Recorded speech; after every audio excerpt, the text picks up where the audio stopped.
नमस्कार मित्रांनो, मी उदय लावण पुन्हा एकदा स्वागत करतो आपल्या सर्वांचा आवडत्या यूट्यूब चॅनल माझी शेतीवर व्हिडिओ पाहणाऱ्या प्रत्येक शेतकरी मित्राचे आणि कास्तकार बांधवाचे आजच्या व्हिडिओमध्ये मनापासून खूप खूप स्वागत।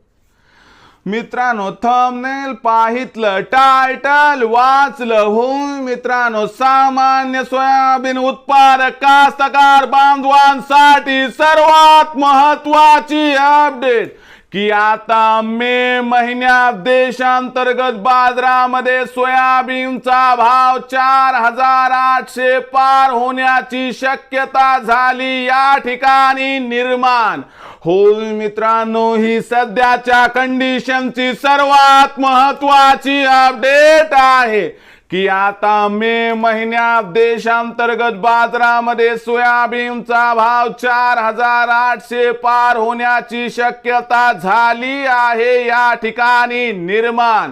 पण असं काय घडलंय मित्रांनो आता देशांतर्गत बाजारामध्ये की ज्यामुळे आता मे महिन्यात देशांतर्गत बाजारामध्ये सोयाबीनचा भाव 4800 पार होण्याची शक्यता या ठिकाणी वाढली आहे।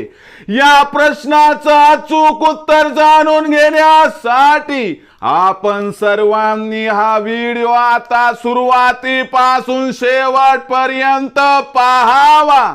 हा व्हिडिओ सुरुवातीपासून शेवटपर्यंत पाहत असताना जर आपल्याला मनापासून आवडला तर जरूर या व्हिडिओला या ठिकाणी एक लाईक करा। जास्तीत जास्त कास्तकार बांधवांपर्यंत हा व्हिडिओ पाठविण्यासाठी या व्हिडिओला या ठिकाणी जरूर शेअर करा। सबस्क्राइब करून जरूर नोटिफिकेशन बेलला ऑल करा, यामुळे येणारा प्रत्येक व्हिडिओ हा आपणास या ठिकाणी मिळत राहतो। तर बघा मित्रांनो, सामान्य सोयाबीन उत्पादक कास्तकार बांधवांसाठी सर्वात महत्त्वाची अपडेट की आता मे महिन्यात देशांतर्गत बाजारामध्ये सोयाबीनचा भाव 4800 पार होण्याची शक्यता या ठिकाणी वाढली आहे। पण देशांतर्गत बाजारामध्ये आता मे महिन्यात असं काय घडणार आहे की ज्यामुळे आता मे महिन्यात देशांतर्गत बाजारामध्ये सोयाबीनचा भाव 4800 होण्याची शक्यता झाली आहे या ठिकाणी निर्माण।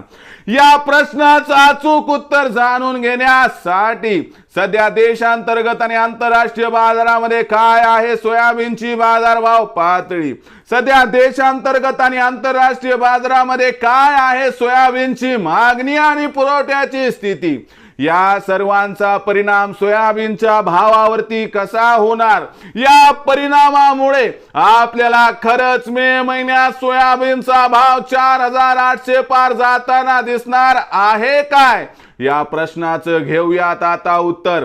लक्षात घ्या मित्रांनो, आंतरराष्ट्रीय बाजारामध्ये पुन्हा एकदा सोयाबीनचा भाव सुधारायला सुरुवात झाली आहे आणि भाव पातळी $11.5 प्रतिबुशेलच्या वर आली आहे। जाणकारांच्या मते जागतिक सोयाबीन बाजारामध्ये ही घोडदौड अशी सुरू राहून मे महिन्यात आपल्याला सोयाबीनच्या बाजारभावामध्ये चांगली तेजी दिसू शकते व आंतरराष्ट्रीय बाजारामध्ये सोयाबीनचा भाव नक्की $12.5 प्रतिबुशेल पार जाण्याची शक्यता दिसत आहे। जर याला देशांतर्गत सोयाबीन बाजारभावासोबत जोडलं तर लक्षात घ्या, देशांतर्गत बाजारामध्ये जी सोयाबीनची बाजारभाव पातळी सध्या 4300 ते 4600 च्या दरम्यान, याच्यामध्ये सुद्धा आंतरराष्ट्रीय बाजारामधील अनुकूल घडामोडींचा परिणाम होईल। शिवाय मे महिन्यामध्ये देशामध्ये सोयाबीनची विक्री प्रचंड घटणार आहे आणि याचमुळे मित्रांनो देशांतर्गत बाजारामध्ये मागणी पुरवठ्यात तफावत निर्माण होऊन सोयाबीनचा बाजारभाव 4800 पार होण्याची शक्यता वाढली आहे। मग अशा परिस्थितीमध्ये आपण काय करावं, विक्रीचा विचार करणाऱ्या प्रत्येक सामान्य सोयाबीन उत्पादक कास्तकार बांधवांसाठी माझा सल्ला आहे, 4600 च्या वर सोयाबीनचा भाव मिळत असेल जो की सध्या मिळत आहे तर 50% सोयाबीनची इथे विक्री करा, उर्वरित 50% सोयाबीन मे महिन्यात 4800 च्या भावावर विक्री करा, ज्यामुळे होईल आपला फायदा। कारण भविष्यात सोयाबीनच्या भावात प्रचंड तेजी येण्याची एक तर शक्यता नाही, दुसरीकडे जून महिन्याच्या सुरुवातीला पेरणीची लगबग असते आणि त्यावेळेस सोयाबीनची आवक बाजारात वाढते आणि व्यापारी आपला गैरफायदा घेतात। म्हणून मे महिन्यात चांगल्या भावावरती जर केली सोयाबीनची विक्री तर आपला होईल या ठिकाणी 100% फायदा। मग भविष्यात आता देशांतर्गत बाजारामध्ये काय राहणार, सोयाबीनचा बाजारभाव याबद्दल अधिक माहिती प्राप्त करण्यासाठी पाहत रहा आवडतं यूट्यूब चॅनल माझी शेती. आवडला असणार हा व्हिडिओ तात्काळ लाईक करा, सामान्य कास्तकार बांधवांपर्यंत पाठवण्यासाठी शेअर करा, सबस्क्राईब करून जरूर नोटिफिकेशन बेलला ऑल करा. यामुळे येणारा प्रत्येक व्हिडिओ हा आपणास या ठिकाणी मिळत राहतो. तर मित्रांनो, अशाच एका नवीन व्हिडिओसह मी आपला मित्र उदय लाड आपल्या सर्वांचे आवडते यूट्यूब चॅनल माझी शेतीवर मिळत राहील. तोपर्यंत माझ्या प्रत्येक शेतकरी मित्राचे आणि कास्तकार बांधवाचे आजच्या व्हिडिओमध्ये मनापासून खूप खूप आभार.